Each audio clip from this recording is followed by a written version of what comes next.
So I found this tuba lying around, and they said, well, if you can play that, you can join the orchestra. So I said, right, I'm going to play it. And so the tuba found me rather than me finding the tuba. And I progressed into youth orchestras and got into our national youth orchestra, and then something called the World Youth Orchestra.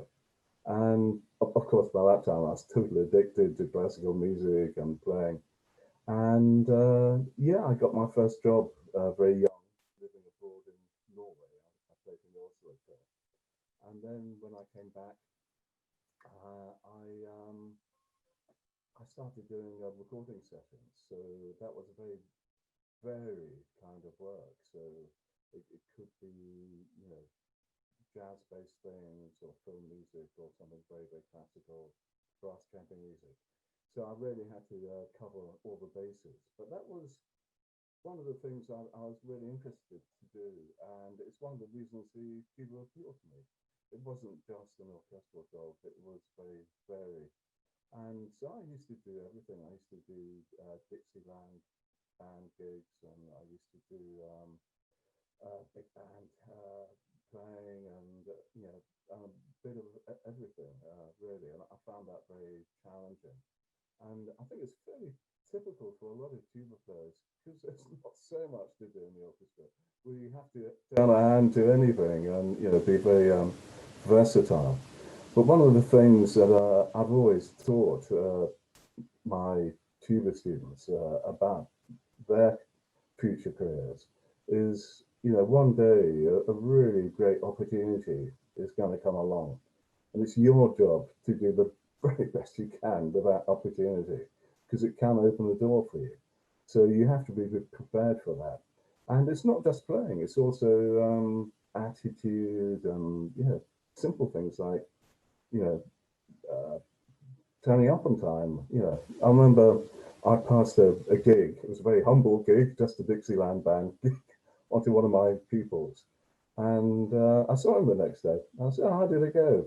And he said, oh, well, it wasn't great. I got there half an hour late because my bus was late. I said, oh, what? You know, I've told you so many times, you know, punctuality is absolutely vital in any professional setting. And I was so disappointed. And he didn't, you know, that it was a poor attitude, and he blew that opportunity, which was I thought was sad. So I'm very, very strict now, and I really make sure my students understand just how vital it is. You know, if somebody's going to, you know, go sick one day and they're going to get a last minute call, it's going to be a big tuba thing. You know, that's why you need to learn your orchestral excerpt. So when you get that call, you can go in there and do a great job. Stephen, do you feel like you were planning for the next step, you know, from playing to teaching to whatever you're going to do? Or do you feel like it was just more kind of organic, like you kind of wound up working your way into each different area of career that you were in? Oh, it's definitely organic. I didn't really plan anything. Yeah, things just fall into place, really. Um, I suppose the only, I mean, the biggest conscious decision I've made over the years, well, firstly, was to concentrate on doing as much teaching as I could. So, because I really loved that and I found it very satisfying. And then the other big decision was to come on board with the business, because again, that was a challenge, and it came at the right time for me. I was looking for new challenges, and but yeah, certainly all the different styles of music, it just happened organically. Yeah. Well, let's jump into some of our questions here from our attendees. And I thought, let's start with the performance aspect of tuba playing. Um, and it's best to begin at the beginning. One of my favorite quotes, I think it's a quote from Glinda the Good Witch at Wizard of Oz. It's best to begin at the beginning, but your warm up. And one of the questions we had was during COVID-19, our playing opportunities have changed. So have your warm ups changed at all now that with COVID-19? And you know, in other webinars we were talking about maybe the warm up hasn't changed, but the focus of what you're warming up has changed. But so any changes into that warm up? Is that for me, Mary? Or? I could have taught, this is open. So whoever feels, whoever this resonates with the most right now, if there's a drastic change or something that this really speaks to you, go for it.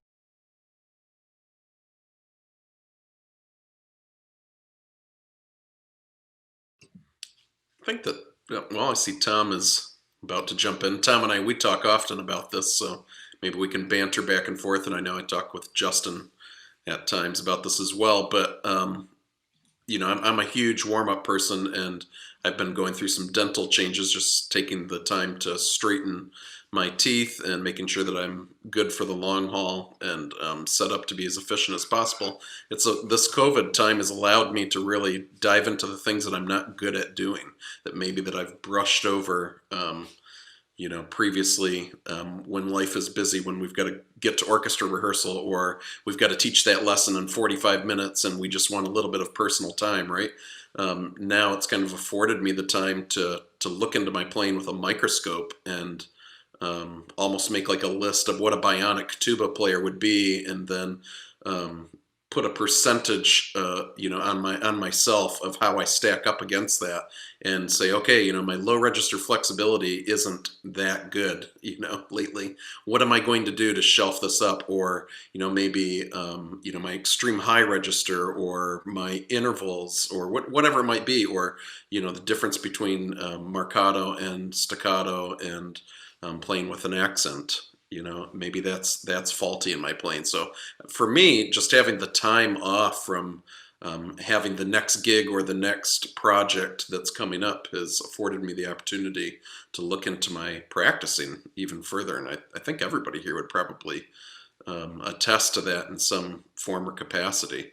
And it's actually been a welcome time. I don't want to say time off, but like a focus time, to be ready, to be super ready as a player, that when this is all over, we can just hit the road, like nothing ever happened. And maybe we all sound a little bit better and don't sound rusty, like we have the COVID rust on our tires. So I'll toss it over to some of my other colleagues here on the screen if they've got some.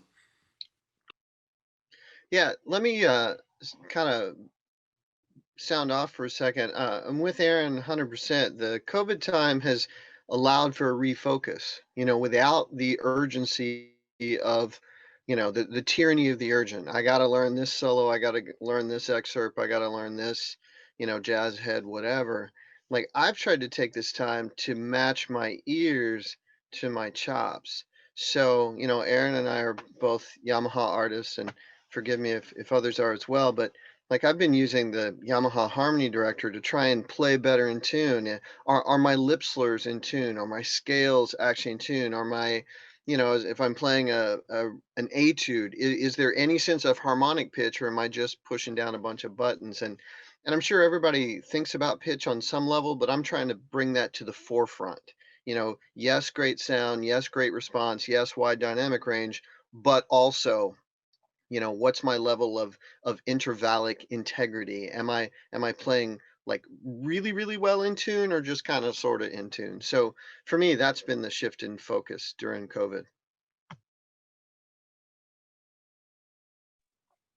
Mouthpiece buzzing is a part of a lot of people's warm up, and that was another one of the questions from our attendees of what your approach to mouthpiece buzzing is, to sound, to tone. Is it productive to mouthpiece buzz, or is it not?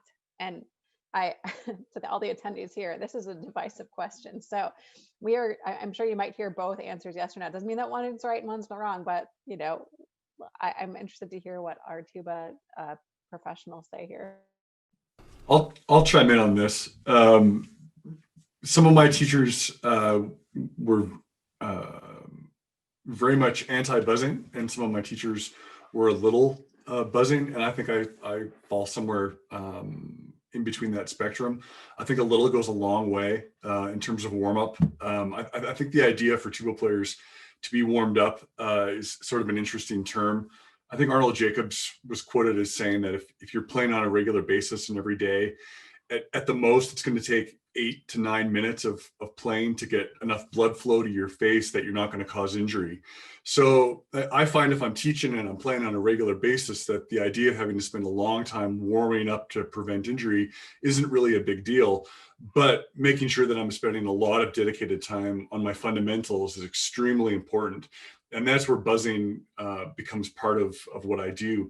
Roger Bobo has some great exercises that I've continued to do since I studied with him that are in his Mastering the Tuba book. I do them with a little MIDI keyboard that really helps get the pitch from my head to my lips. So when I'm going to the tuba, I'm not just responding to what the instrument sort of tells me it wants to do, and I feel like I'm in control.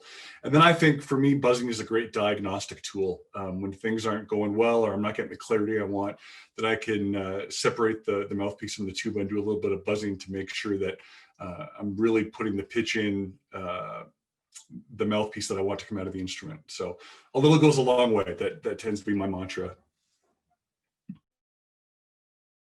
Yeah, I would add to that, Tom, really awesome ideas, and I concur completely. I teach my students almost exactly verbatim what you just shared with us.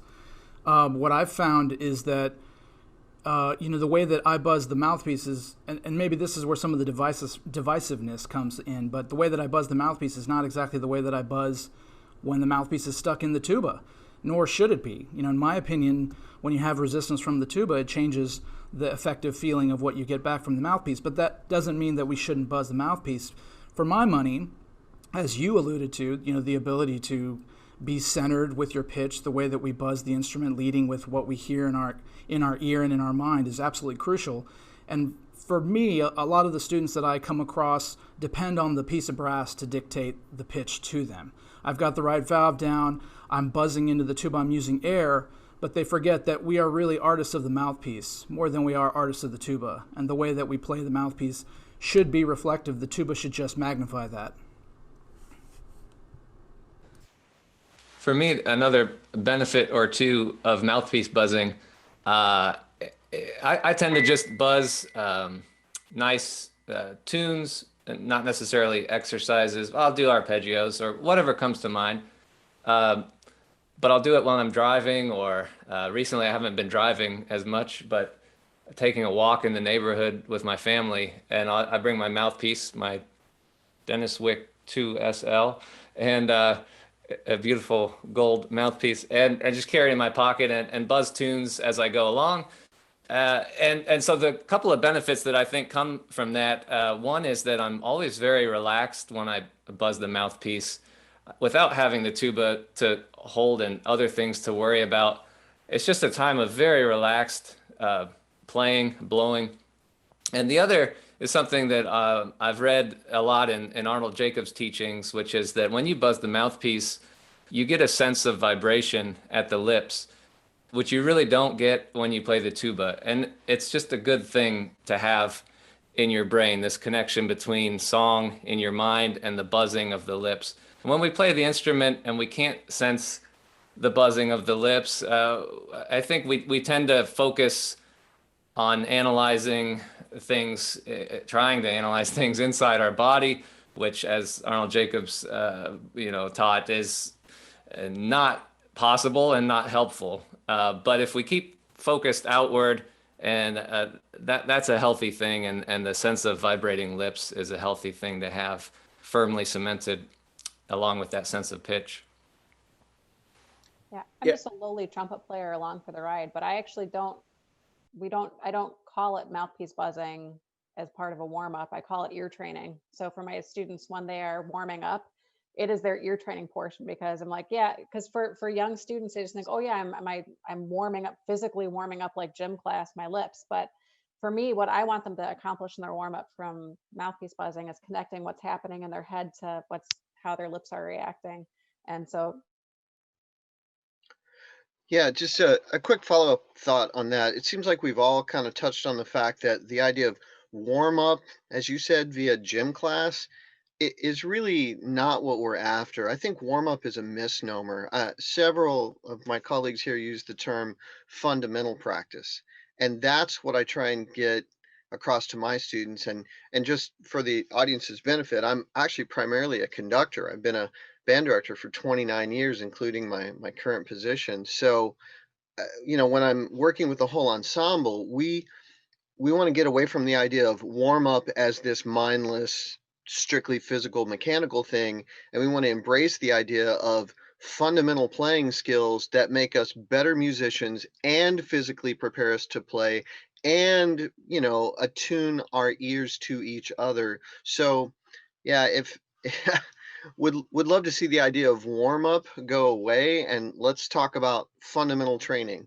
At the end of this 10 minutes, 20 minutes, 30 minutes of fundamental training, you should be a measurably better musician, and you should be a measurably better brass player, whatever that looks like. And again, I think there's a lot of room for discussion about the role of the mouthpiece buzzing in there. But again, going back to Arnold Jacobs, Mary, it might surprise you, but in the tuba community, I think there's a remarkable degree of agreement that, well, okay, Jacobs said sing, buzz, play, and all of our teachers did that to some degree. And by the way, it doesn't have to just be at the beginning of rehearsal, right? I know when I was studying with Dan Parentoni, certainly we would stop halfway through a lesson or 3/4 of a way through a lesson. And if there was a problematic passage, we would sing it, we would buzz it, and then we would put it back on the horn. And that little diagnostic might be 30 seconds, but boy, that was a valuable 30 seconds. So just some food for thought. Yeah, I could speak to that in my teaching too a little bit, Tom, just to kind of go off of what you were saying. I do draw a distinction with my students between warming up and fundamentals. And the way that I describe it to them, because I feel a warm-up is important. When I pick up my horn at the beginning of a day, like things aren't working until I warm up a little bit and get my chops dialed back in. So what I tell my students is that warming up is to make you as good as you were yesterday, and then your fundamentals are to make you better than you were yesterday. So I draw a line between those two things. As far as how mouthpiece buzzing figures into my teaching, I use mouthpiece buzzing for myself personally, and I also use it for my students very much in the sing, buzz, play kind of trifecta of mastering a passage. In the Q&A, somebody mentioned foghorning, and if what you mean by foghorning is half valving as a transition between buzzing on the mouthpiece and going to the instrument, I use that with my students frequently too, where I have them press all the valves down halfway. It gives a little bit more resistance to the horn, and the way that I describe it is it's like taking a bass guitar and turning it into a fretless bass. You all of a sudden don't have those delineations in the partials anymore. And so half valving for me is a good way to transition between the mouthpiece buzzing and the instrument. And for a lot of students who they don't like the mouthpiece buzzing because it feels so drastically different in resistance and they don't respond as well to it, I have found that the half valving or the foghorning, as it's mentioned in the Q&A, can be a useful tool for those students who find that buzzing on the mouthpiece alone is too different from playing on the horn. Yeah, that was a great question. I was getting ready to put it out there. We have one more question that actually takes us to our next subject of the mechanics of playing, just technical mechanics, physical mechanics of playing. And the question is, how do you go about teaching physical aspects of playing mechanics if a student struggles in an area versus musical ideas such as phrasing, et cetera? Obviously, musical stimulus is best, but maybe I'm not sure if I'm understanding this correctly, but I think they're asking, if you're having an issue with like high notes or something, how do you approach that, through physical mechanics or through, musicality, to get to the end goal? And if I'm not understanding that correctly, please clarify, attendee. I'm sorry. I think I could maybe jump in on this a little bit. The way that I talk about separating art from craft comes from my teacher, Warren Deck, and he's got a beautiful analogy. And I liken it to my studio in Miami. There's this awesome palm tree that sits across the street, and I've got this really cool looking window, right, that separates me literally from observing this palm tree up close. And I tell the student that palm tree represents the art, that represents the great piece of music that we have in front of us, that represents Prokofiev for Wagner or Mahler or the Vaughan Williams or the John Williams or whatever the piece of music. It could just be a phrase, right? That represents the art, okay? That window represents our craft. And ultimately, when you play at a high enough level, we want to strive to play for that educated listener, right? People that can be extremely critical over every note, the fronts of your notes, the lengths of your notes, the shapes of your notes, the releases of your notes, the evenness of your sound and stuff. And when those things aren't there, or what you just mentioned, maybe the high register, prohibits somebody from playing that art in a beautiful way, right? Well, I liken that window, if that window is dirty, it has smudges on that window. And that represents the craft to me. So there comes a time in a student's path or career that we have to focus on that craft, right? And I want my craft to be able to inform my art, and I also want the art to be able to inform the craft to a degree. And there has to be a time where you work on a student's ears, you work on their listening skills. I'm a firm believer that a student will never be able to play past that what they can hear. If they can't hear it, that their high register is strained, they'll never be able to get past that certain point.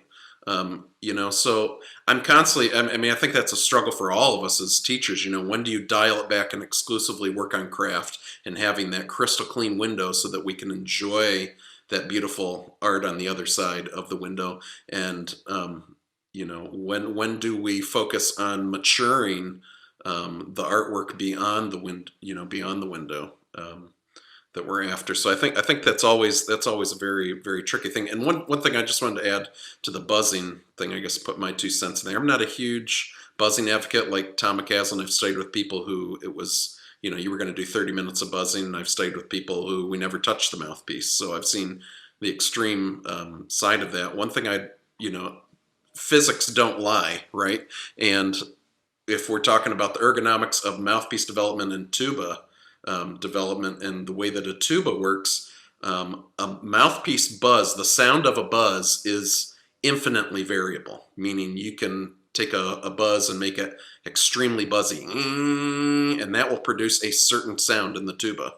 And you can also produce a buzz that is, has a totally different tone and timbre to it, right? So that buzz is infinitely variable. The tuba is somewhat variable, and the key is to line up the most clear, open, and resonant sound you can make on that mouthpiece with the correct length of the tuba, which then allows you to play into the slot, which allows the tuba to do the work for you, right? So, that's the efficiency I think that we're really after, that maybe some people don't get to, with students, or students don't know how to get to there. So I'm always, if I do have a student buzz, I'm trying to get a more hooey buzz out of their sound, and I don't have them buzz in a register that would be different than them playing the tuba. And it's primarily if we are going to buzz the mouthpiece, we're pulling it out, like my other colleagues have mentioned, to get that pitch from the ear to the lip so that they're in sync and that they're working in tandem, and the first and foremost, the correct pitch is delivered to the lip, So anyways, but as far as like working on I'd love to hear some other people's input on that. But as far as like separating craft from art, I'm not a huge person that I want the craft and their ability to inform that art more so than the art always informing the craft. There was another question from our attendees on the mechanics of playing and just focusing on high notes. How do we make them sound effortless? Now, one of my first answers to that, being a trumpet player, would be go to the Denniswick app and check out the Heritage series, which assists in the higher register, I've been told by some. But for the logistics of playing, what advice do you guys as teachers have for playing higher notes and making it effortless? Is it hearing it better? Is it something that they can do physically in terms of exercise? What are some specifics? And I'm going to, again, leave this open-ended. I think with so many questions with regard to playing, The answer is good breath support. It seems to be the answer to so many things. How do you improve your tuning? Good breath support helps. Yeah. How do you improve your sound? Good breath support. How do you improve your high register? Good breath support. I'll borrow another idea from Arnold Jacobs of finding a range where you do play effortlessly and beautifully and letting that teach your high range. And so then that's a matter of just progressively getting what you do here to sound just as good, just a little bit higher on a daily basis. To me, one of the keys is just being regular and consistent with it, letting it build day by day, keeping good form as you do it, not sacrificing being relaxed or good breath support or anything like that in order to make it happen too soon, but keep doing it the right way and it'll fall into place. And one other thing that I like to do is play beautiful phrases in the high range that encourage me to sing and play expressively. So you could just do an arpeggio, and that's fine, but one of my favorite phrases to do in the high range is from a Bach violin sonata. It's just a beautiful phrase, and it goes up to this high note and comes back down and goes up to just a half step lower and comes back down. It's perfect. And every time I play that phrase, I want to play it beautifully and get that singing quality. So I do let the music inspire me to get my best on fundamental characteristics. Yeah, I think I teach it kind of a similar way. One of the concepts that I focus on is expanding the middle range. That's kind of the phrase that I like to use, because when we think about middle range, is middle range scary? And I think pretty much every student would agree middle range is a pretty safe and secure place. And then we go to the low range, maybe it gets a little scary. We go to the high range, it gets maybe a little bit scary as well. So if we kind of keep that concept of expanding that middle range until our middle range, on tuba goes from the lowest note you ever have to play to the, to your bead low, excerpts and things like that being, that's all middle range. And that's kind of what I always try to work on in my own playing and try to get my students to work on.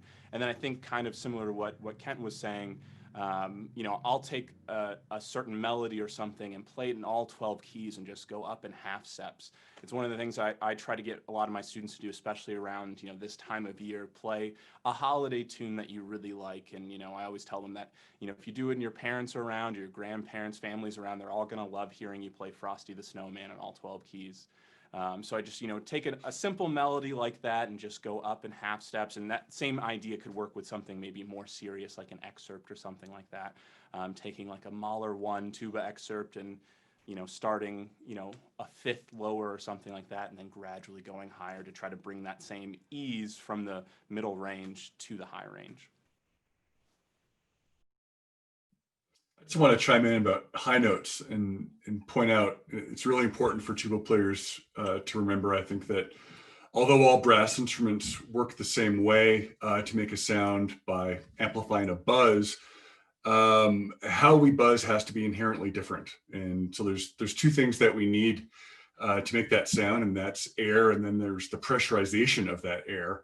And as tuba players, we're very fortunate that the pressurization and the amount of physical effort involved is the least amongst any brass instruments. And so really air is what we have to deal with all the time. And I think that as we begin expanding our high register, and I think young tuba players are really guilty of this when we add that second octave of the B flat scale, that we try to do that like a trumpet player would and really overpressurize instead of manipulating our air, which any little kid can do if it becomes a simplified message. So when I work with students and when I'm working on my high range expansion myself, I really have to remind myself and my students to get out of their own way and think about how we can change the air that's coming out of our lips and not the force that we're trying to apply behind the instrument, because when we do that, it just becomes less productive and it becomes very, very difficult to make that consistent because our body's going to be different every day. And if we're relying on physical feedback to be accurate, we're going to be disappointed.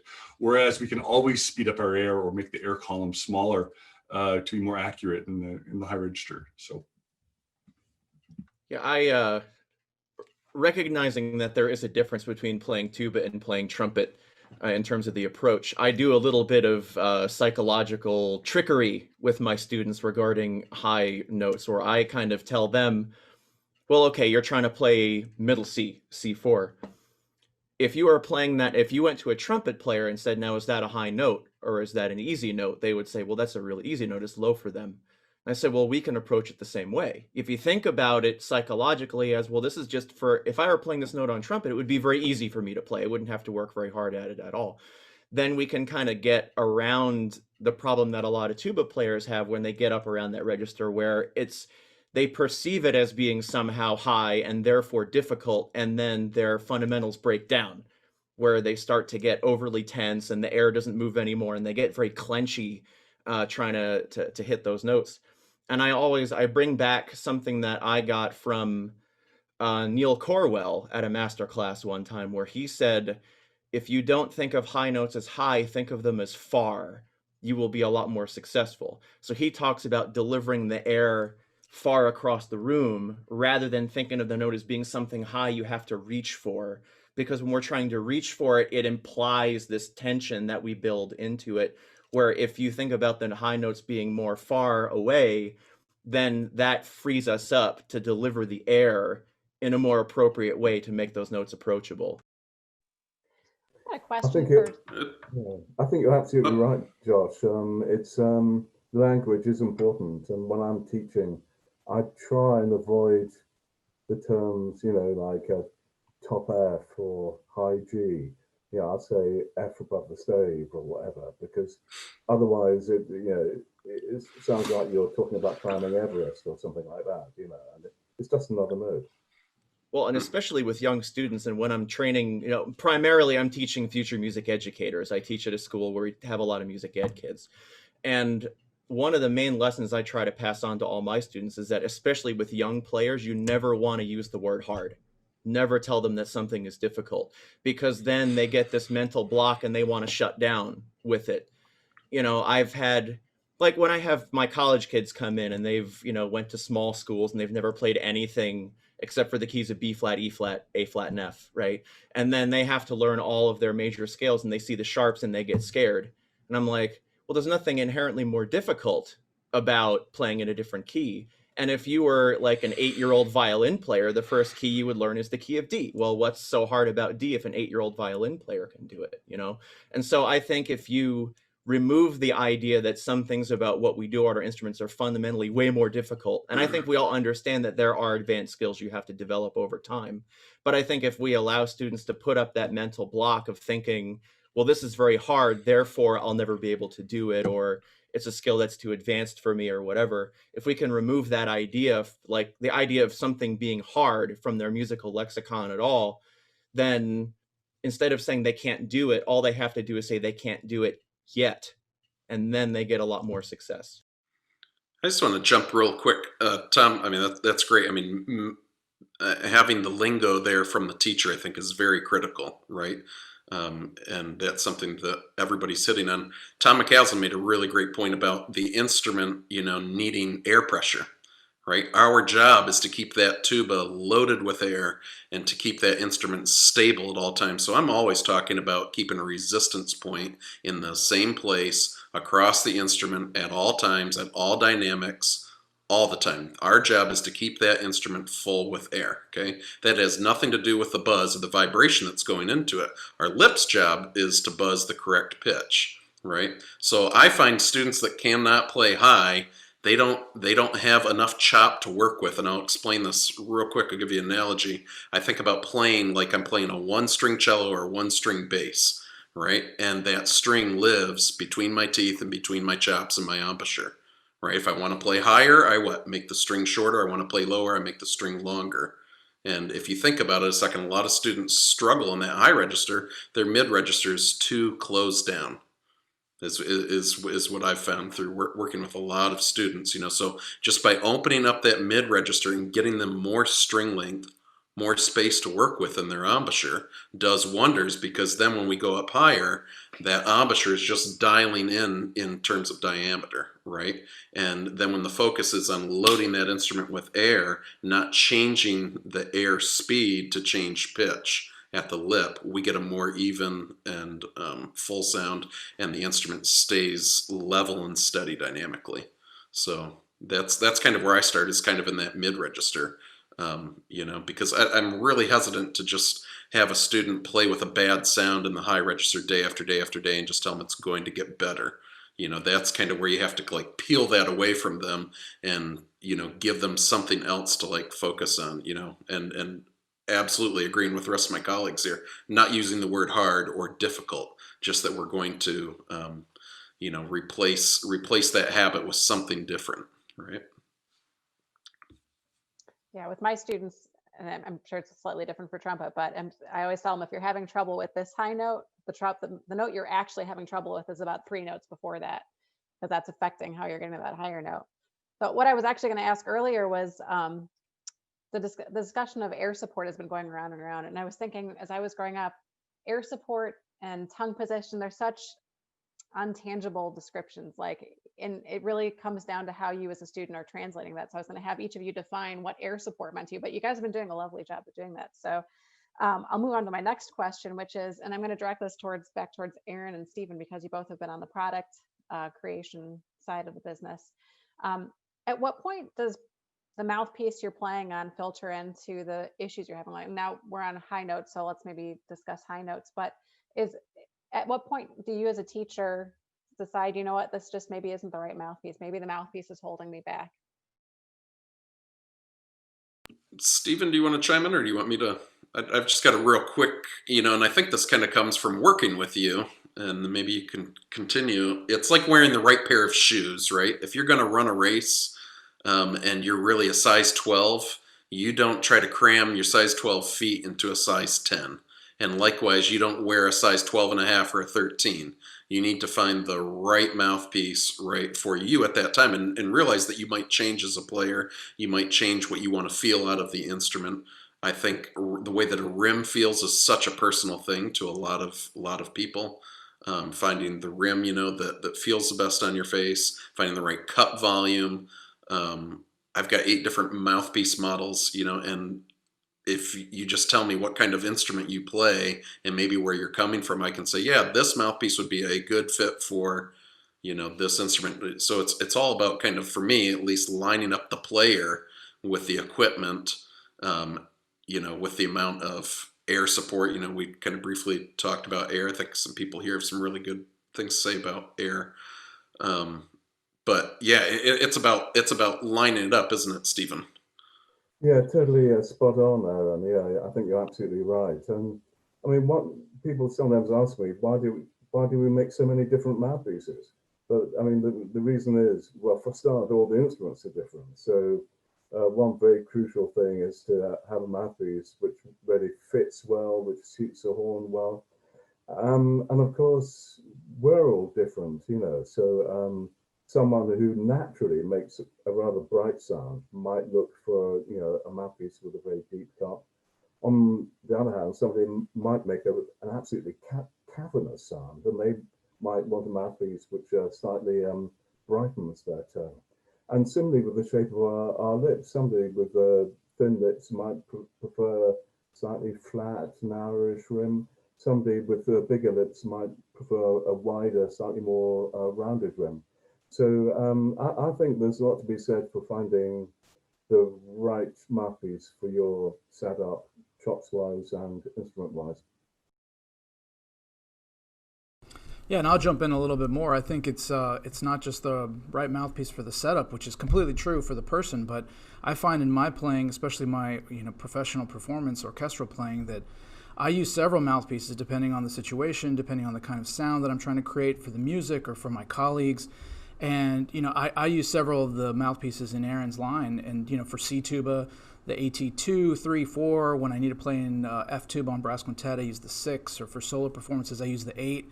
And what I find is that I'm able to tailor the needs of the music to what my options are in the mouthpiece. I think it's a lot easier to change the mouthpiece than it is to change the instrument for those situations. So for that reason, I find it pretty helpful. Yeah, just to touch on that what Justin was talking about, I think that's a really important thing for tuba players, because as a trumpet player, it's not that inconvenient to maybe bring a second, a third, a fourth, a fifth, or sixth trumpet to a performance or something. But I think I can speak for all of us when I say that bringing two tubas is kind of a nightmare. So, having that ability to just switch a different mouthpiece, and maybe even if it isn't the perfect situation, your back might forgive you by just, swapping that mouthpiece and not having to bring a second tuba. So I found that to be really helpful. I play the 1XL and the 2XL on my C tuba, and the 1XL is what I play mostly on, but there are times where, maybe I could bring an F tuba for this, but I don't want to. Just logistically, it doesn't work out as well. So I might swap to a different mouthpiece, and sometimes that kind of can make all the difference. Yeah, I totally agree, Zach. Yeah, that's a very good point.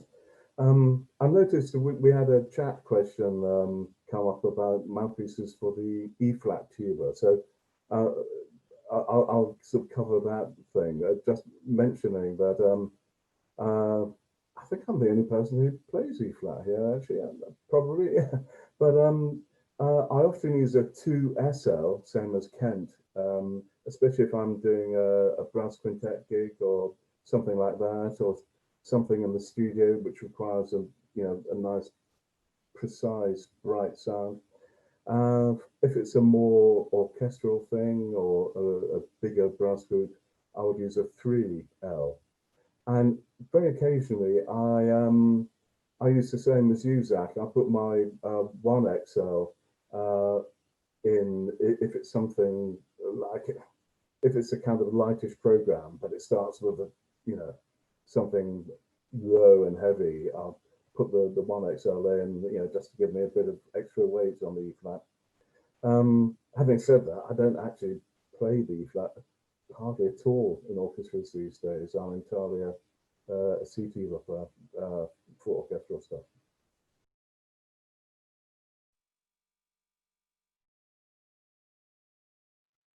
Yep. If time permits, there we go. Can you hear me now? Sorry, just real quick, especially for our brass band colleague, I both play and conduct in a brass band, and I actually use a mouthpiece from Aaron's line. I use the AT7U when I'm on E flat, and then I use the AT7Y when I'm on my F tuba. But specific to brass band in particular, the E flat tuba is often quite high and often quite agile.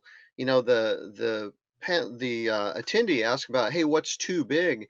Man, in my mind, I want to go a little smaller. I want a little bit more focused sound. I want to be able to get around the horn quickly.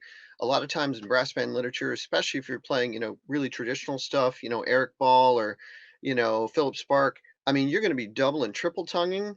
I want a little bit smaller mouthpiece to deal with just the technique and the range of those tunes. So I'm a big fan of Aaron's line.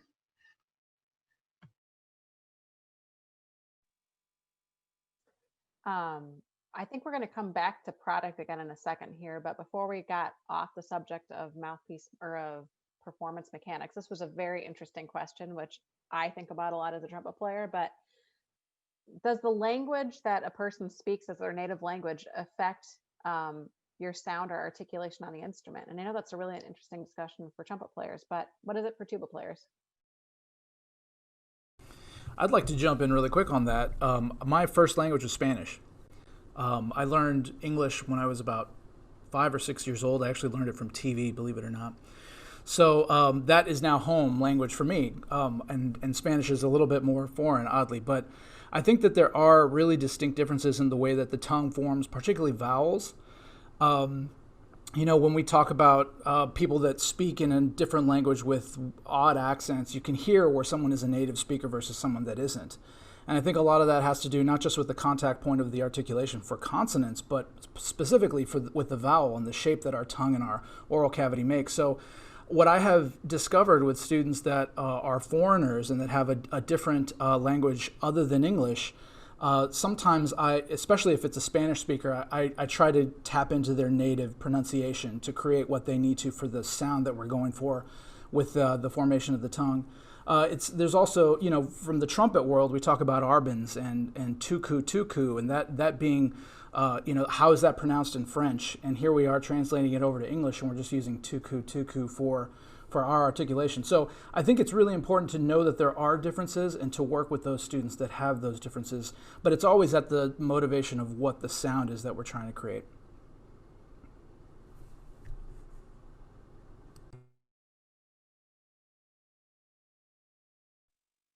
Anybody else want to chime in on that, or we're good? That was a good answer for me.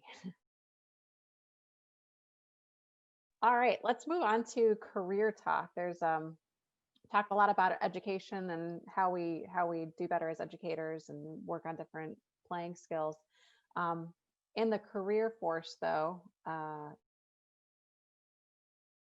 just going to unmute myself. I was holding the space bar down, but I have a really hard time not talking with my hands.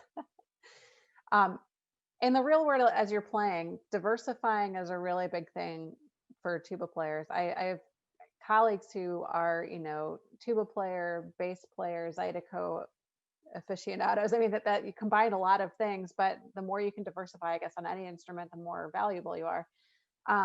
One of the things that tuba players a lot of times double on is euphonium. And one of the questions was, for euphonium players, if you're starting on euphonium, which is better to double, tuba or trombone? And Zach, I'm going to direct this to you first because I know you do everything low brass. So what's your opinion? Sure. So I think that, you know, the short answer is it depends. It depends on what you want to do. You know, if your goal is being a professor, I would probably say that, you know, teaching or playing euphonium and tuba probably makes more sense given that, you know, the current kind of job market. That's not to say that you couldn't find a situation where you're teaching trombone as well.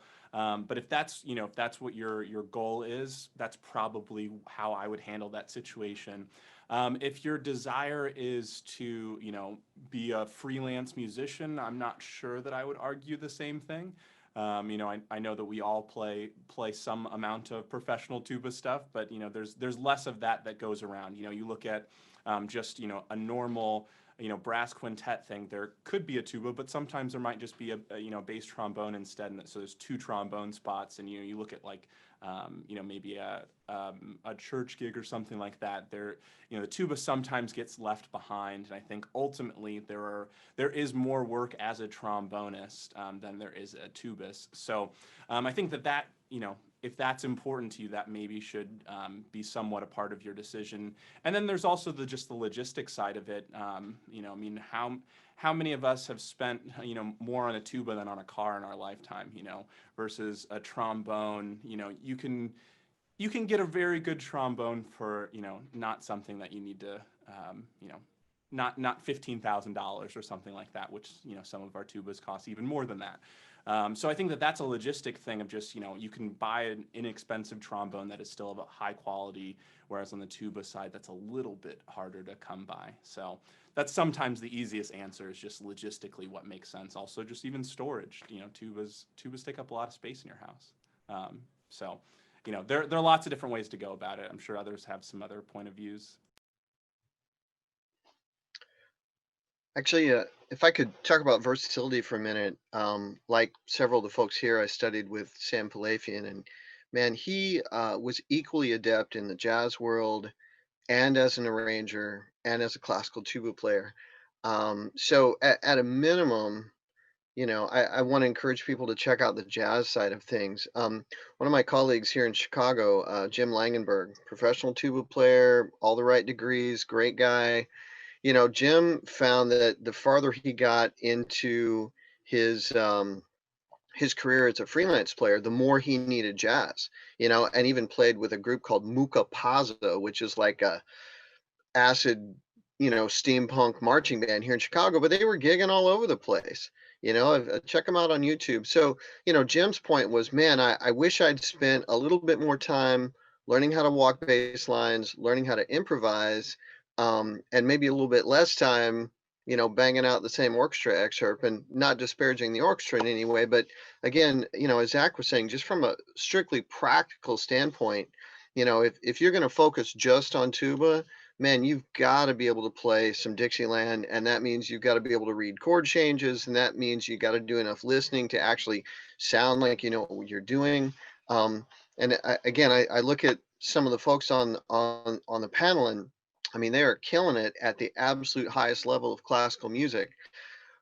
For the rest of us, we need that diversity to be able to take those gigs. I think, Mary, you were saying that, like, man, if somebody calls and says, hey, can you fill in, on this Pops gig? Yeah, absolutely. Hey, can you fill in with this Dixieland band? Hey, we're doing a brass quintet set that is going to need you to walk a bass line. Man, you got to be able to do that stuff, and it's fun and it's interesting, and again, it can stimulate your mind in different ways to learn how to do those things. So I'll get off the soapbox, but yeah, versatility is a big deal. I think you kind of answered this question that another attendee had as well, but I'll add this to the subject is, do you think that this has become, I mean, from Tom's answer, this is something that's always been, you need to diversify, but do you think it's gotten more serious since COVID? Has the job situation for tuba players changed, that diversifying your abilities is even more important now? I'll chime in. I don't think a whole lot has changed in the last 10 months in terms of what kind of live music is going to be existing after this. In fact, I think positively that once COVID is behind us, that this world is going to have an arts renaissance, that everyone is craving people, and we're craving human interaction, and music is the sonic experience of human interaction that you cannot duplicate with computers or on TV. So I think the future is really good, first of all. And the second thing is that I think that the diversification has been around for tuba players and low brass players as long as the tuba's been around. In fact, sitting here, I can't think of any of my principal teachers who didn't double. As Tom alluded to, Sam Palafian was an amazing Dixieland tenor trombone player, and he was a fantastic jazz bass player. My teacher growing up was a fantastic bass trombonist, and in fact, he had a very rare position where he had won both the principal tuba and the principal bass trombone chairs in his orchestra. And so when there was no tuba, he played third trombone or bass trombone for every concert. And then the trombone actually was per service. My bass trombone is 3 feet from me. I play in a big band when live music is happening. So I would tell any little brass player that you have to know a little bit about a lot. And especially with teaching, if the phone rings, you want to be able to teach euphonium, you want to be able to teach trombone, you want to be able to teach tuba. It's all sort of the same. And I don't think COVID has really changed that. I think that maybe we're looking a little bit too inward and thinking, man, things are going to be so different. But I think that's always been the case. And I'll say my colleagues at the orchestra, all the trombone players own euphoniums. The bass trombonist is a fantastic euphonium player. Although we like to classify players as being, just the symphony player because that's what their job description is, very rarely is that the case that that's all they're really qualified to do or do at a high level.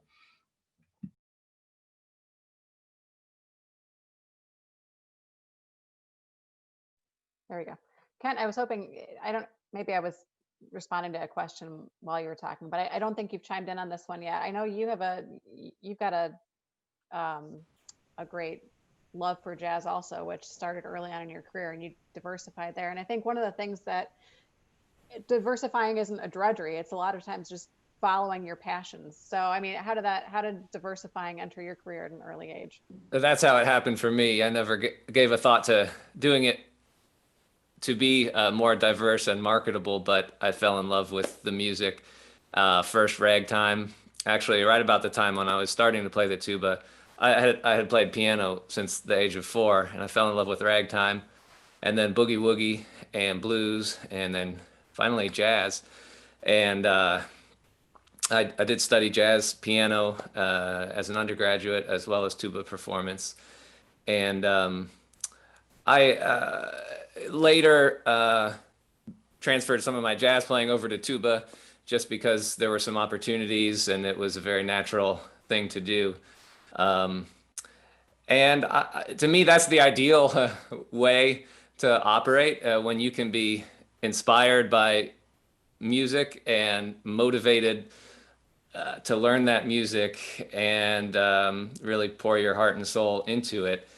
And as Stephen was saying earlier, opportunities will come from that. I think our primary job is to find the music that we love, find our calling as a musician, and pursue that to the highest level possible, which isn't to say we can't think strategically and add different skills to our skill set. But I know that all of us, first and foremost, make sure that we're really pouring our heart and soul into what it is we love and primarily want to do. So that's where that other path came from for me. It was more like parallel to the tuba and just something I had to be doing. In fact, I began just by transcribing recordings, just because I heard a boogie woogie piece and I had to play it, and you can't go out and buy boogie woogie music very much. So just sat at the piano and figured it out note by note. But that kind of thing, even though it's tedious, it's also a joy when you have that excitement about the music. I always am encouraging my students. I guess this is a form of diversifying, just encouraging them to be listening to music and proactively finding music that speaks to you, because there's so much out there, and there's great music out there that you don't even know about today that's going to change your life. And you have to be finding that, and when you find some music you like, exploring it, because to me that passion that you get from connecting with music that you love, that's the primary thing that's going to inspire you for your career and allow you to do great things.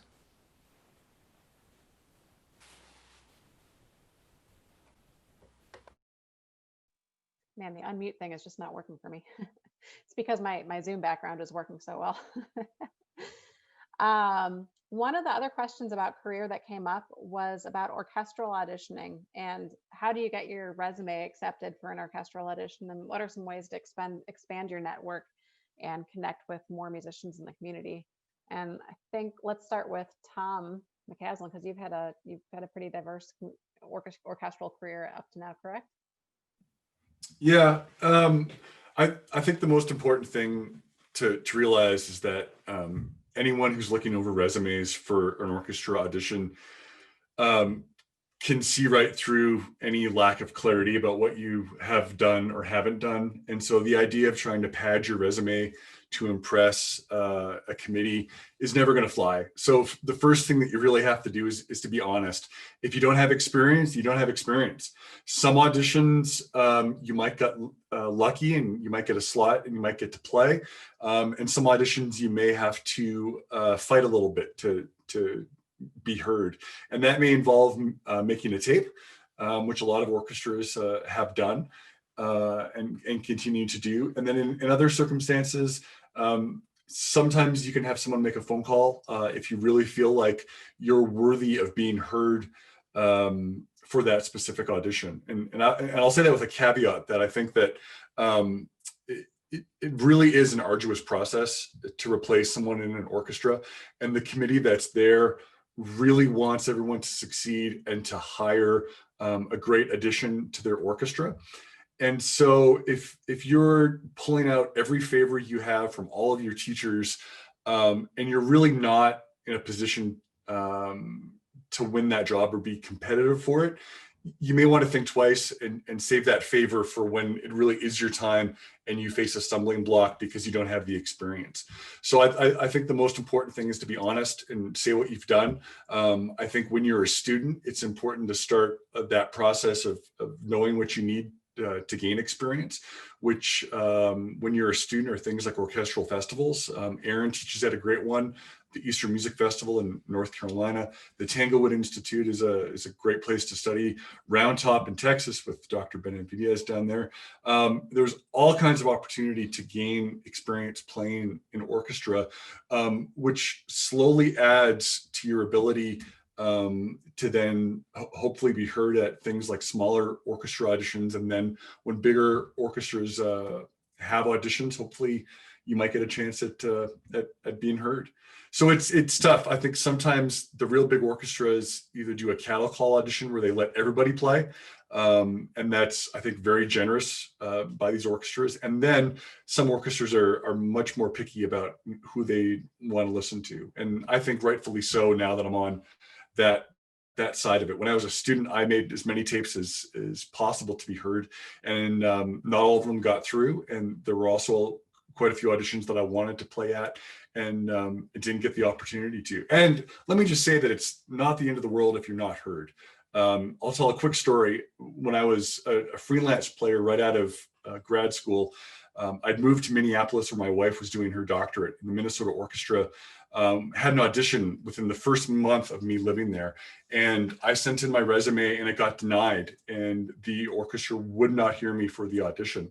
And the hall was literally 20 minutes from my house. And it was devastating because I really wanted to audition and win that position. I think it's one of the premier jobs in all the world.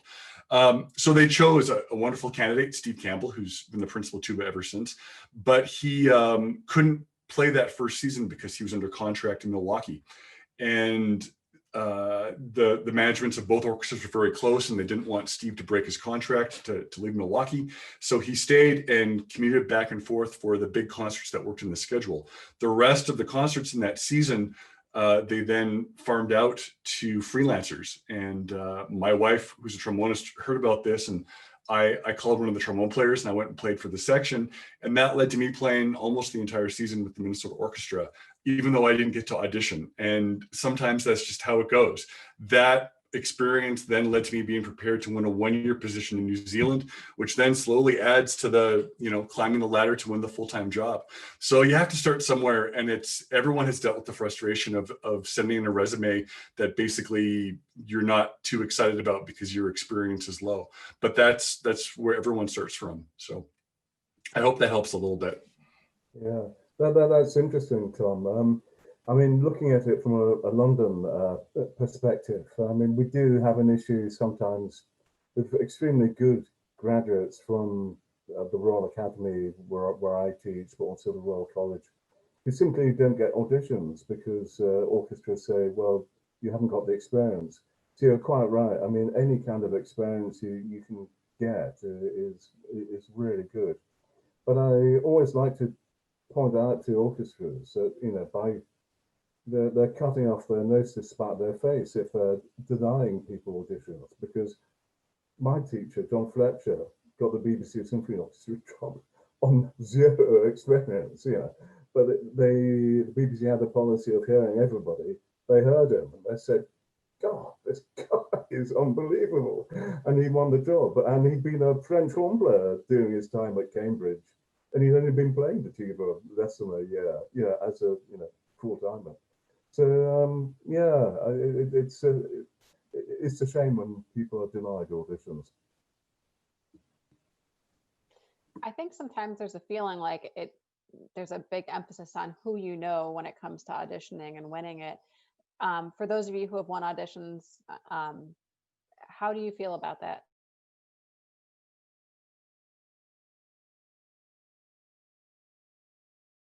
Well, I'll chime in. I know with my current position, I mean, the screen was up for the prelims and the semis. We have a policy here of very few auto advances unless there's a long history of sub work with the orchestra. Sometimes people will be advanced to the semifinals, but in the case of the tuba audition, there were no auto advances. So everyone was in the same pool. We were all behind a screen, and it wasn't until the section round that the screen came down. And I met all the musicians for the first time at that point, face to face. So I think that is the most common way that the people win jobs. I think people like to come up with reasons for not winning, and a lot of time go to conspiracy theories about histories of whoever won and who's on the committee, and it had to be because they did this. And 99% of the time, they sounded the best. And the people that were judging felt like that was going to be the best fit for their new colleague that they wanted to sit next to and make music with. So unfortunately, it's not as nefarious as it feels when you don't win or advance. And I think it really comes down to how you play, not who you know.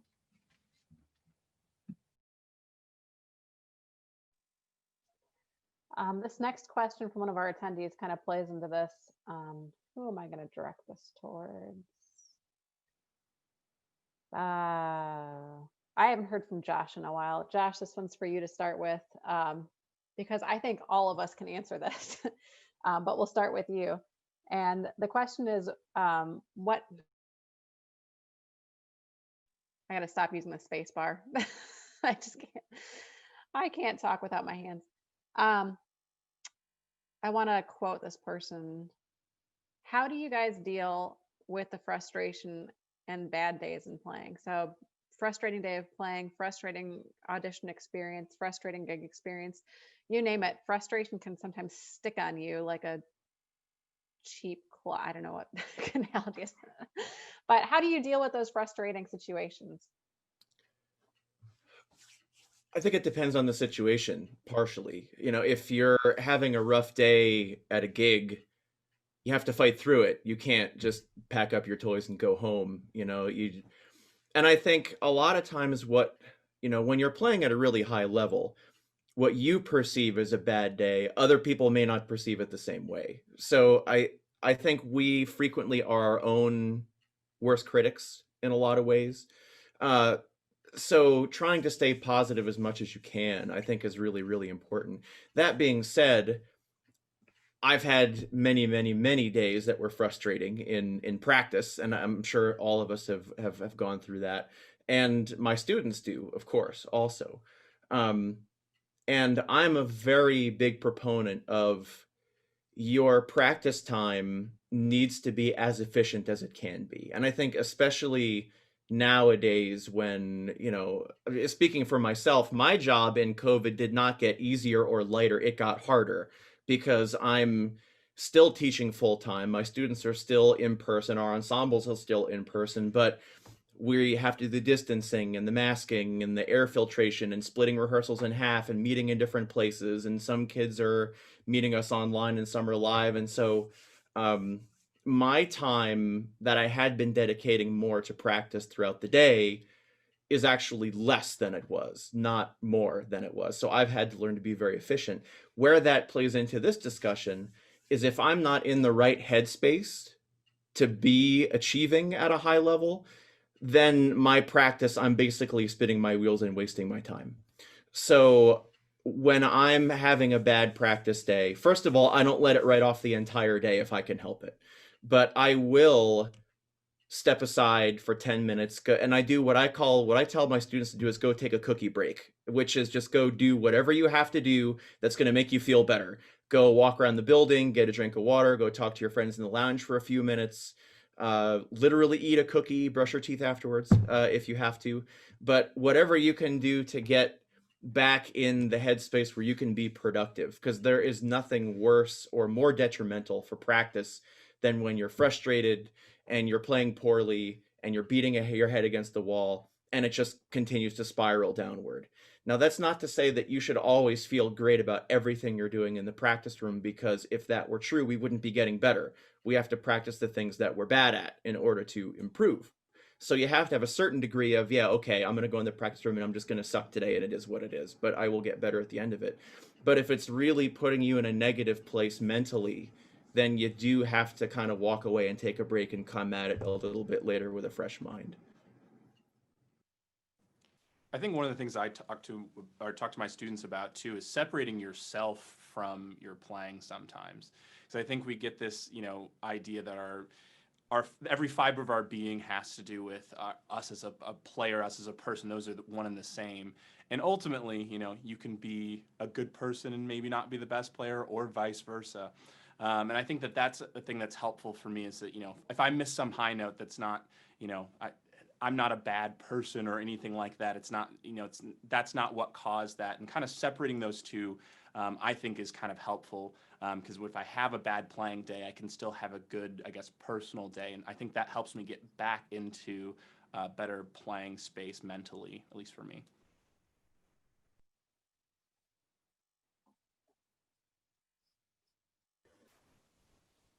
can I just say something about the frustration of doing, gigs which might not be the best?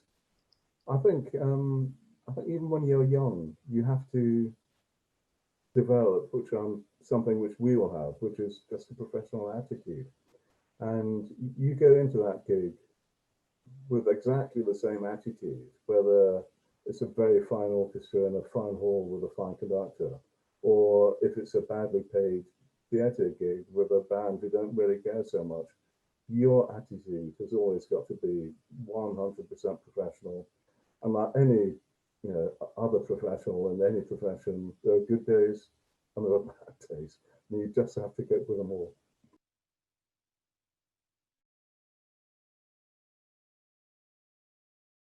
There we go. You guys can hear me?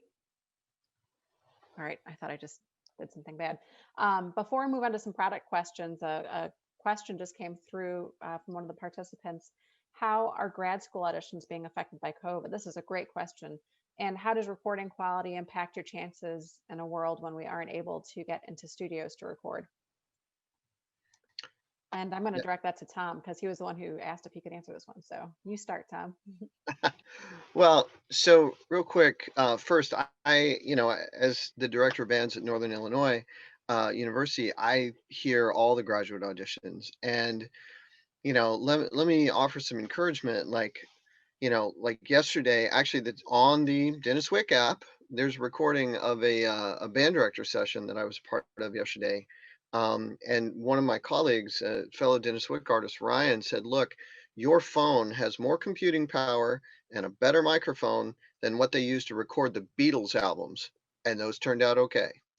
And I think that's a great way to think about it. So, what Ryan did talk about, and I encourage you to find that podcast on the Denniswick app, but he talked about, ways you can manipulate your microphone, ways you can manipulate Zoom, turning down the automatic noise suppression and stuff to give yourself the best possible sound with the gear you have. He talked also about being mindful of like the height of the ceiling, the construction of the floor, is there carpet, is there, is it wood, is it whatever. So first, that's the first thing, is that by being thoughtful about the size of the room, where you place, if you're using your phone or microphone, where you place that microphone, and do some experimenting to get the best possible sound with the gear you have. He did talk about some, reasonably affordable microphone options, but I think at one time there was this assumption, and again, I'm quoting Ryan, he said, a few months ago, people thought, oh, I got to spend $1,000 to get a pro microphone. No, you don't. To answer your question, I mean, of course, a quality recording that lets us hear your tone and hear your musicianship is going to reflect better on you. But again, you don't have to, there's no expectation that you're going to go into a professional studio and spend hundreds of dollars. There's no expectation that you're going to drop $1,000 on a pro microphone setup and a mixer. We just want to hear you, and the committee, like at least at my place, the audition committee is listening in a really generous manner. Like if it becomes clear that, wow, this is a great musician, but the mic quality isn't quite what we wanted, we might be willing to take a chance on you. We really might. So, play clean, play rhythmically, play melodically, play musically, and trust that the committee is going to hear what you're trying to do, even if it doesn't come across completely. Just a quick note, the live sessions won't be up on the app probably until next week, but you will all be getting an email follow-up from this discussion with additional information, a link to all of the recorded live webinar sessions, and any future opportunities for meeting up with us. So anyway, keep on going. Yeah, I'll throw in, we just down here at Florida State went through our pre-screen round for graduate applications. So I actually just spent about the last week doing the evaluation side for what this question is alluding to. And, I think to echo what Tom just said, I think it is important to understand that the ambient space that you record yourself in is reflective of you in some sense. On the evaluation side, I try to put that a little bit out of my mind. As an evaluator for these things, I try to place more emphasis on the evenness of sound rather than the quality of sound, since I'm not in the room and have no idea what setup you or anybody else may have had. But, what that means is that the objective principles of music, time, rhythm, intonation to some extent as possible, and the general evenness that I've spoke about, that those qualities are absolutely paramount to being successful at those graduate auditions, and now even more so since so many things are undecided in terms of the space that you record.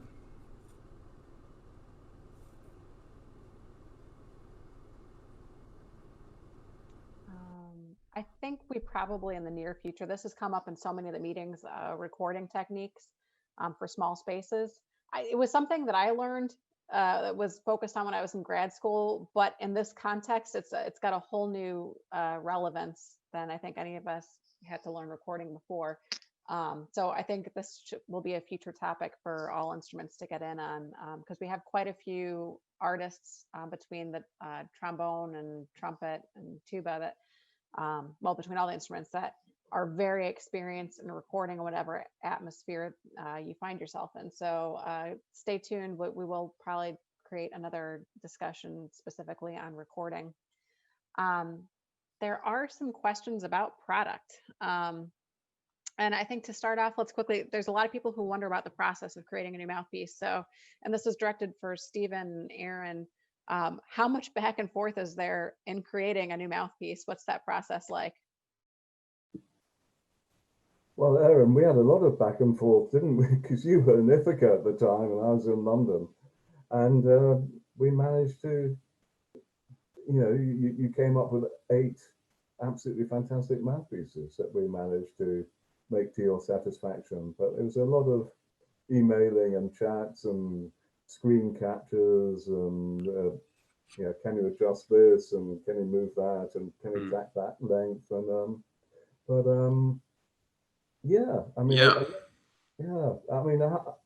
how would you say you go about it? We kind of had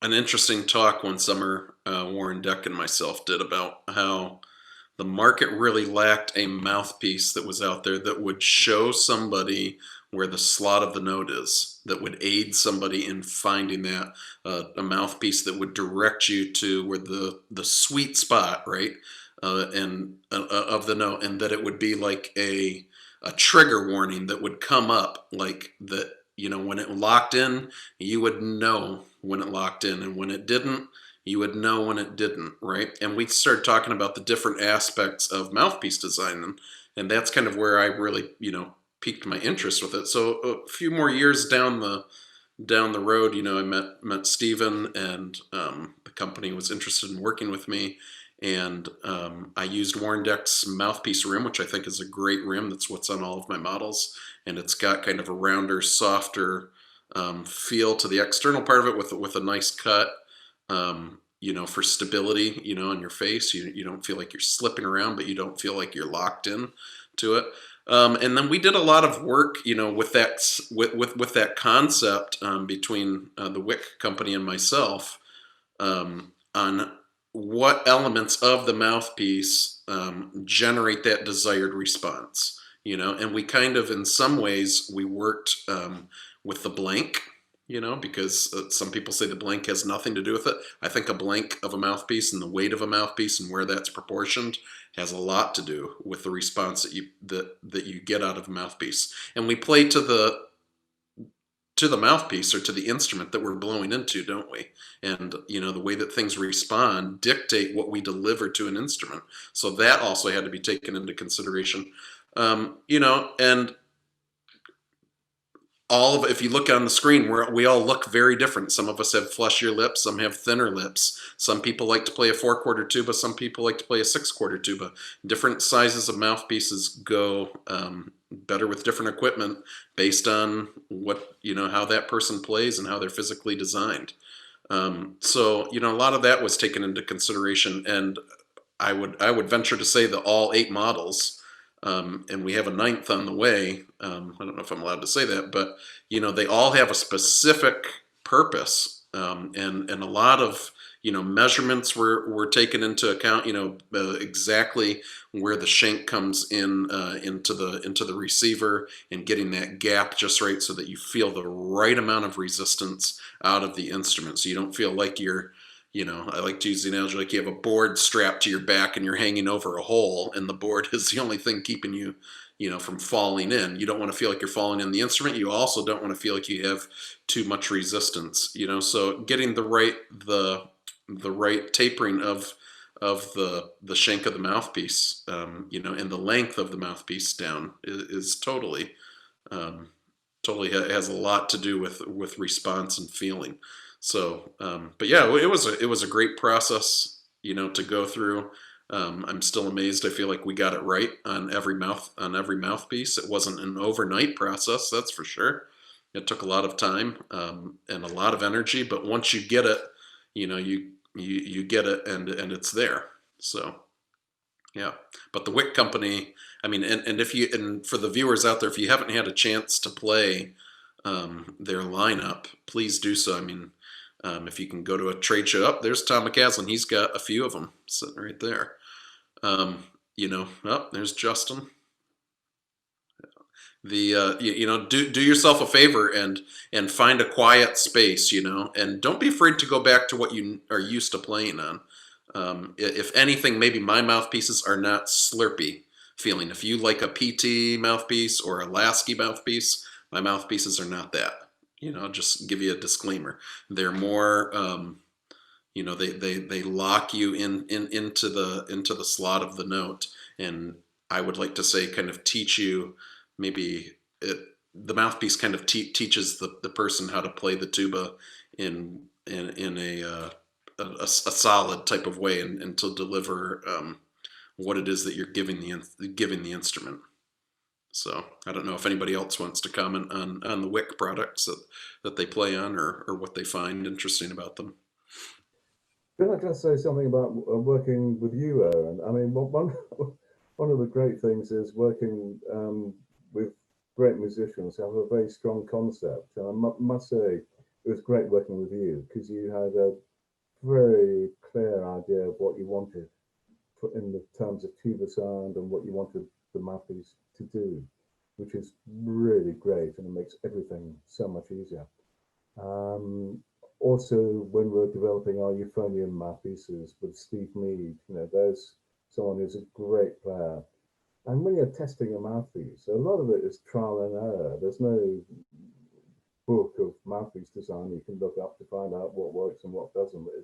You just have to try stuff. And with a really great player like Steve Mead, who is able to identify, tiny differences, and it's very painstaking, working with someone like that, because he's demanding very, very small changes.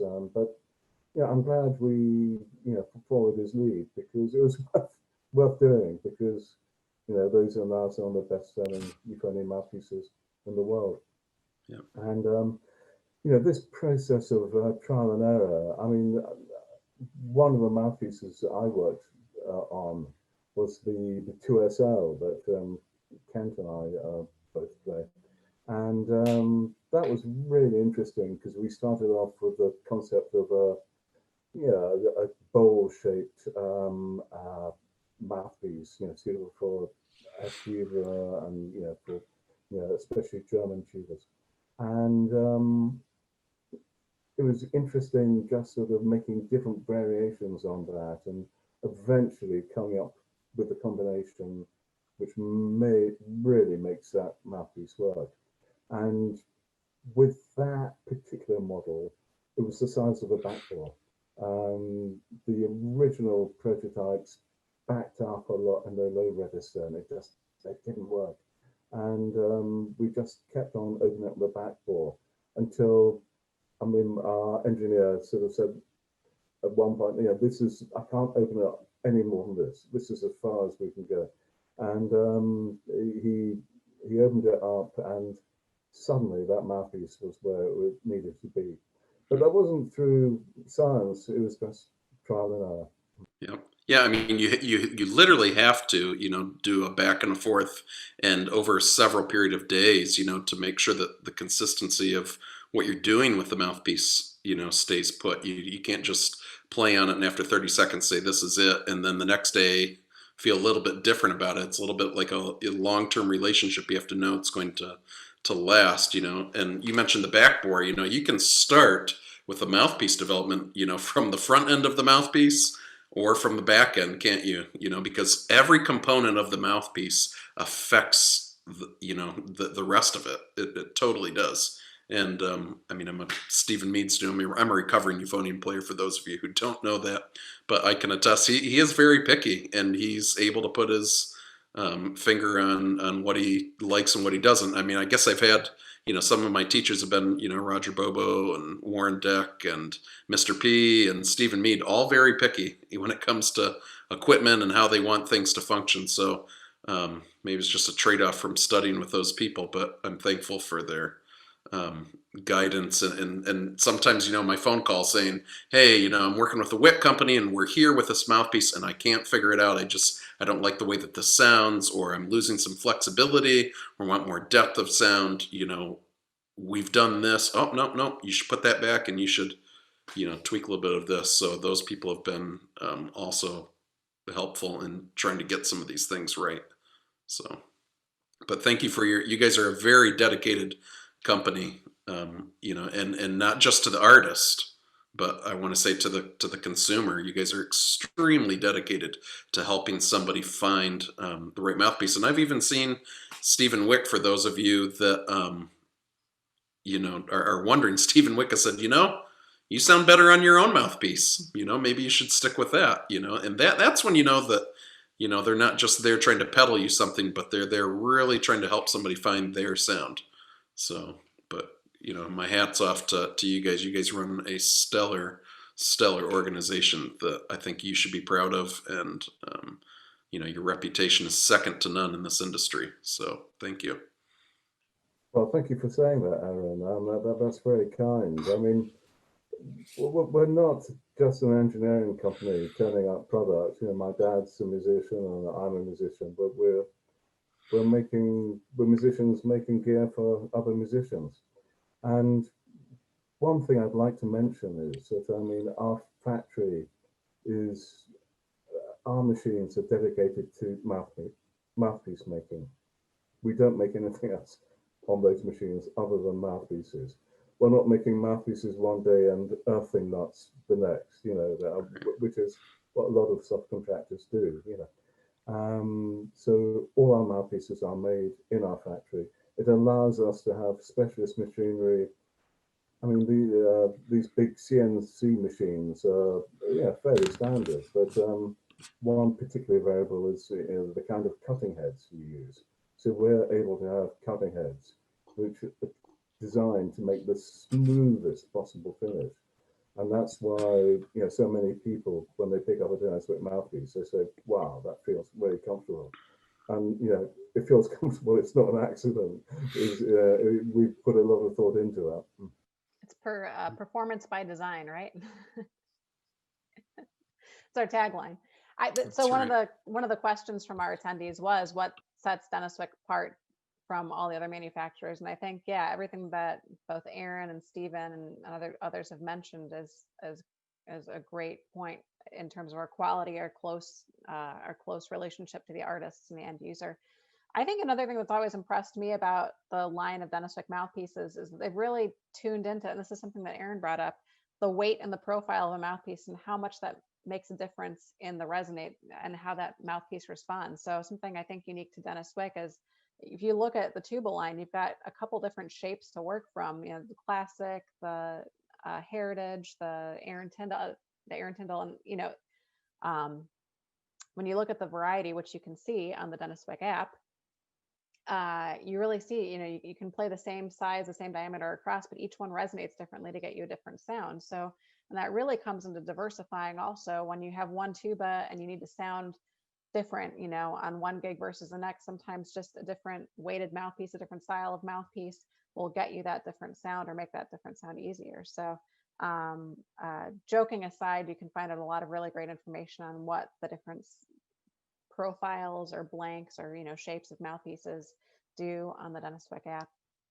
There was a specific question about the heritage mouthpiece, and I mean what the main feature on it is. That the extra weight in the base or the thinner walls and rim? This is the last question for us. And actually, Stephen, before you answer this one, because I know you all, I just wanted to announce the winner of the mouthpiece for sending in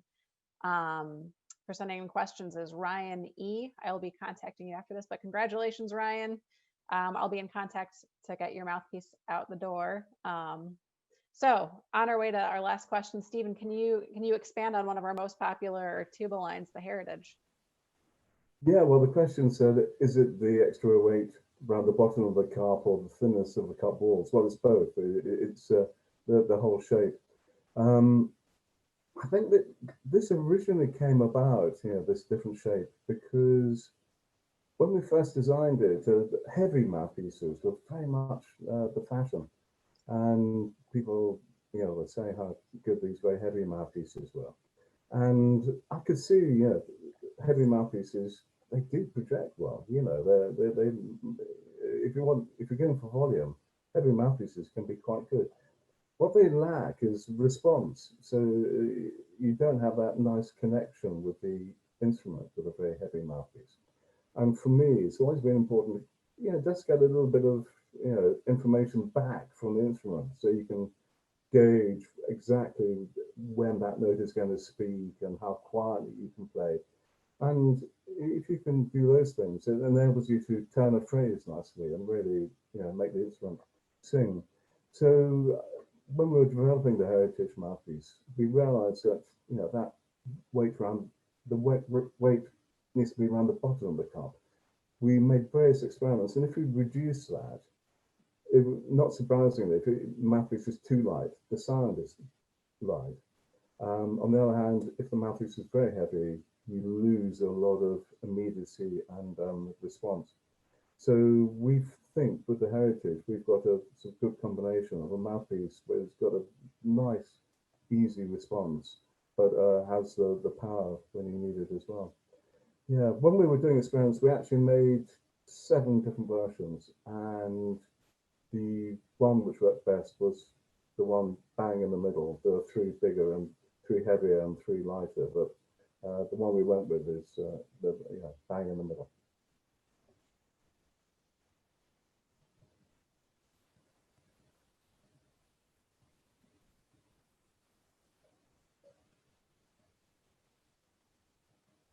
Sorry. There was one last question that I was actually just typing out. I play a B&S 3198 with a PT50.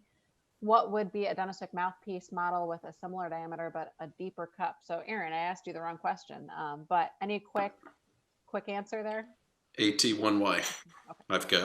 I've got a student who's doing his master's from Indiana, and he came down with a PT50, and we just switched him over to AT1Y with a on his PT6. The piston was a 3198 or 3098. Is it 31? 31 is a piston. It's a piston. I would say the AT1Y for sure. All right, there it is. You can continue definitely to ask questions. For now, you can just email me any questions you have, and I will forward them on to the artists. As I mentioned at the outset, I'll be starting a Team Denniswick Tuba Players Facebook group that you will all be invited to join to continue this discussion and be aware of any future discussions on career or playing that we'll be having with the artists. So I hope you enjoyed this discussion as much as I did. I've learned a lot as a lowly trumpet player. And we will be doing these in the future. Download the Denniswick app. You can connect more with these artists and find out more about them. I totally forgot to have everybody introduce themselves at the beginning, so that was a fail on my point. But again, if you download the Denniswick app, you can check their artist pages and get to know them a little better. And we will be doing this again in the future. There's some future trade shows popping up, and NAMM is in January and TMEA is in February. So we'll probably in January and February be doing this again. So before then, have a happy holidays and best of luck, best of wishes to everything you're working on right now. Again, if you have specific questions before we get that Facebook group up and started, feel free to contact me. And after that, just yeah, be safe and be healthy. Happy Christmas, guys. Merry Christmas. Merry Christmas. Merry Happy Christmas. holidays. Everyone, nice to see you all. Thank you, guys. Cheers. Thanks so much.